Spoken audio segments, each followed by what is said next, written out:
What is going on, every... Excuse me. I need a drink after this.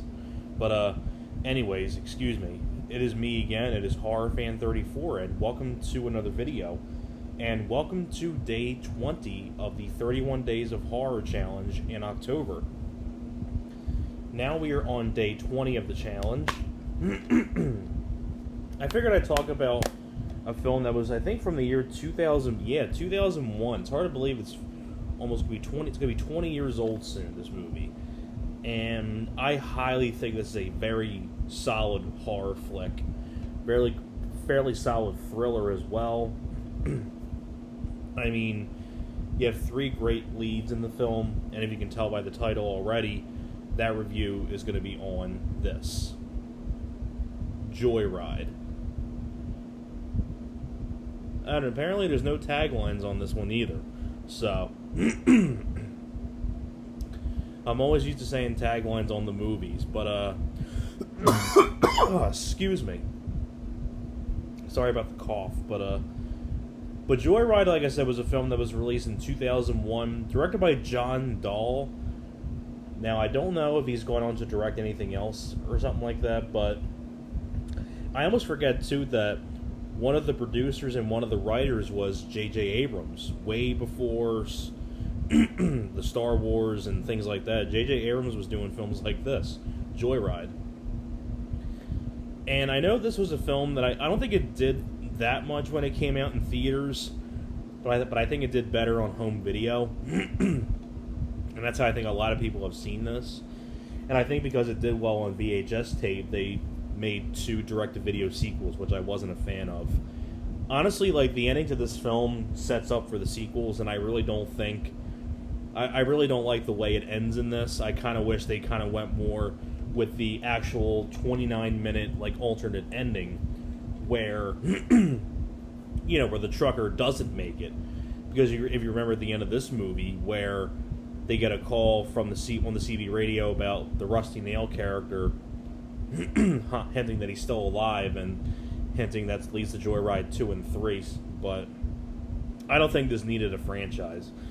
But the basic idea with Joyride is that you have, and I will say right now it's my favorite Paul Walker film. I mean, may Paul Walker rest in peace.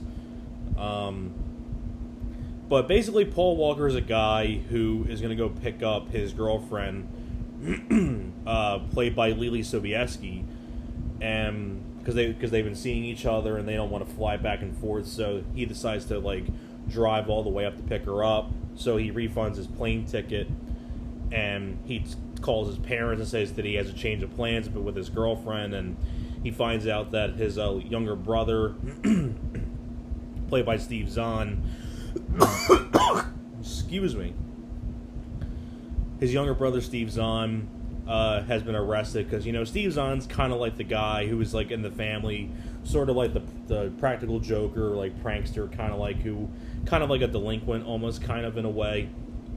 And Paul Walker has to go and bail him out, and Paul Walker brings along Steve Zahn for the ride to pick up Lily Sobieski.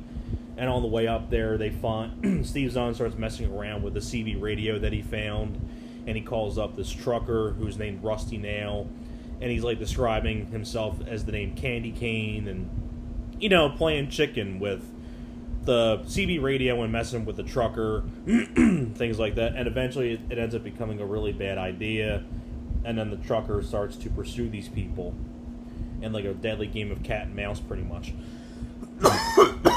Sorry. I apologize for the cough, and I hate when I do reviews and I'm always coughing. But,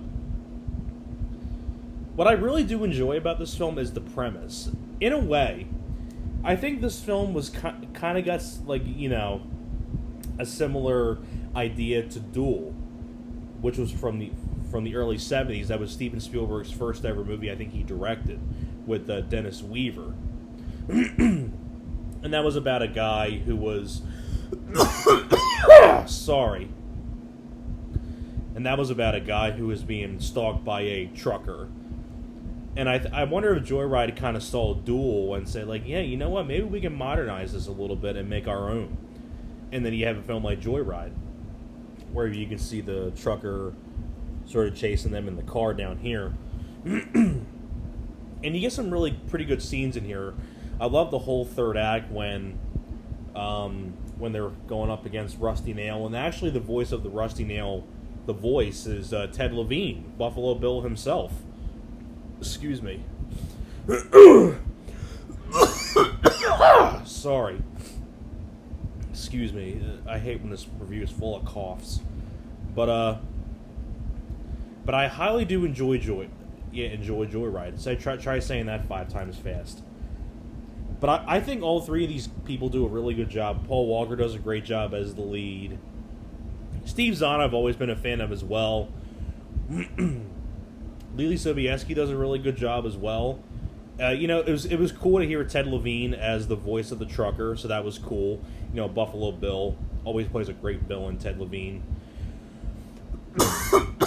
Sorry. But I think my voice is giving out. But one of the things that I really do enjoy about this film is the intensity.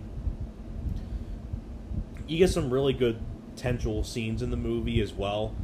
Like, especially the point when Steve Zahn is being pinned up against the tree by the Rusty Nail character, and he's profusely apologizing for crank calling him on the CB radio, and Rusty Nail lets him go as like a retaliatory back at you kind of like joke and things like that. And you have a really fun third act. Although I do wish, though, like I said before, that the third act didn't end with the Rusty Nail voice like calling them again, because I don't think he needed his franchise, and Joyride 2 and 3 were honestly not that good. So I kind of preferred this like alternate ending that they have on here, where it's a completely different third act, and I like the way it ends better in the alternate ending, because it's not a sequel bait ending. But like I said before, this is a really solid thriller horror film. I mean, you have a very solid 3-people cast: Lily Sobieski, Paul Walker, and Steve Zahn. I think, and I don't know who did the music, but it's got a pretty solid score as well. It's very well directed by John Dahl, which I don't really, like I said before, I don't really know what he's gone on to direct since then. I don't know if he's done much after this. I mean, I don't know. It doesn't sound familiar, but he did a really good job directing this. It's really intense, and it's a pretty, and this is like the kind of thing that you can see kind of happening. You can be stalked by a trucker. If you piss off the wrong trucker, then you can be hunted down. I mean, I can definitely like see this happen in real life. But like I said, you get some really great intense sequences in this, like especially like when the Rusty Nail character's chasing them every once in a while, and especially when they pick up Lily Sobieski and she's thrust into this adventure and things like that. Overall, it's just a very solid thriller.